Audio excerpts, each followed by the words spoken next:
Deer viewers, আসসালামু আলাইকুম। Skill rise with Selim YouTube channel এবং ফেসবুক পেজে আপনাকে স্বাগতম। আমন্ত্রণ জানাচ্ছি অ্যাডব ফটোশপ ফ্রি ফুল কোর্সের চতুর্থ পর্বে। যে পর্বে আমরা পরিচিত হব সফটওয়্যারটির আর্টবোর্ডের আশেপাশে থাকা কিছু অপশানের সাথে এবং একই সাথে দেখব ইন্টারফেসটিকে নিজের সুবিধামতো গোছানোর পর এই ইন্টারফেসটিকে নিজের ওয়ার্কপেস হিসাবে কিভাবে নিজের নামে সেভ করব সেই ব্যাপারটিও। Skill rise to build your skill.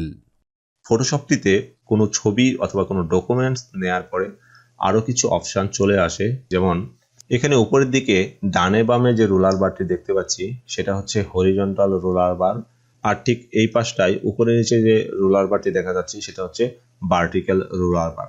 Roller বারের কাজ কি তা পরবর্তীতে আমরা দেখব, অবশ্য আপাতত নামগুলো জেনে রাখি।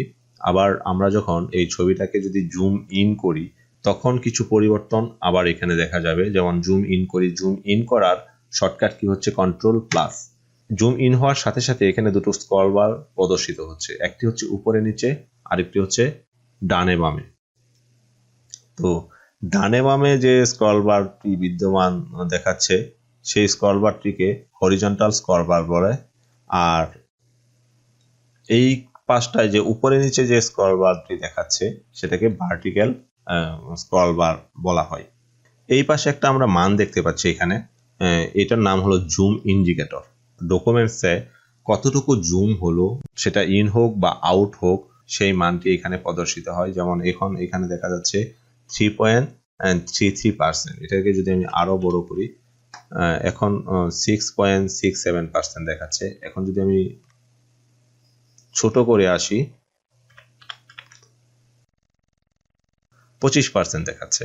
এটা ইচ্ছে করলে আমি মান সিলেক্ট করেও দিতে পারি যে আমার এটা কতটুকু জুম হবে। যদি সেটা করতে চাই এখানে গিয়ে জাস্ট মানটা লিখে আমি এন্টার প্রেস করব, সেই অনুযায়ী এটা জুম ইন অথবা জুম আউট হয়ে যাবে।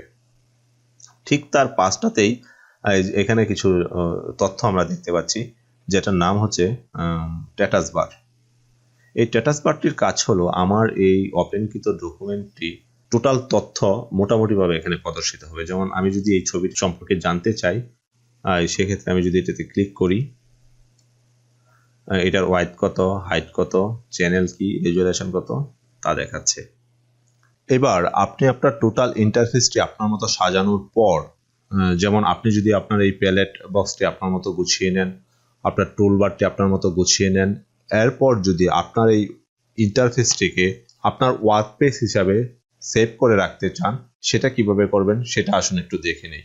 আপনার সফটওয়্যারের ইন্টারফেসটি বা ওয়ার্কপেসটি আপনার মতো সাজানোর পর আপনি চলে যাবেন ঠিক এইখানে ওয়ার্কপেসের যে অপশানগুলো আছে এইখানে যাওয়ার পরে আপনি এখানে ড্রপ ডাউন এরোতে ক্লিক করবেন। ড্রপ ডাউন এরোতে ক্লিক করার পর আপনার সামনে এখানে কিছু অপশান আসবে, যার এইখানটায় থাকবে নিউ ওয়ার্কপেস। এই নিউ ওয়ার্কপেসে যদি আপনি ক্লিক করেন তাহলে আপনি আপনার ওয়ার্কপেসটি সেভ করে রাখার অপশান পাবেন। এখানে আপনি নেমের গড়ে আপনার কাঙ্ক্ষিত নামটি দিবেন। আমি গ্রাফিক নামটি দিলাম। গ্রাফিক নামটি দেওয়ার পর আমি সেভ করে দিলাম। আমি এতক্ষণ ধরে যে ওয়ার্কপেসটি গুছিয়েছি সেটা গ্রাফিক নামে সেভ হয়ে আছে। এবার যদি আমি অন্য কোনো ওয়ার্কপেস মোডে চলে যাই, সেখান থেকে আমি এই গ্রাফিক মোডে চলে আসতে পারবো। যেমন আমি মোশনে চলে গেছি, আপনারা দেখতে পাচ্ছেন মোশনে যাওয়ার পরে এই ইন্টারফেসটি বা ওয়ার্কপেসটি পরিবর্তিত হয়ে গেছে। এইবার যদি পুনরায় আমি এখান থেকে গ্রাফিক ওয়ার্কপেসটি সিলেক্ট করে দেই, তাহলে দেখতে পাচ্ছেন ঠিক ওয়ার্কপেসটি যেভাবে সাজানোর পর সেভ করেছিলাম সেইভাবে আপনাদের সামনে দেখা যাচ্ছে। ভিডিও টিউটোরিয়ালটি যদি উপকারী মনে হয় তাহলে চ্যানেলটি সাবস্ক্রাইব করে পরবর্তী ভিডিওর নোটিফিকেশন পেতে পাশে থাকা বেল আইকনটি ক্লিক করে রাখুন।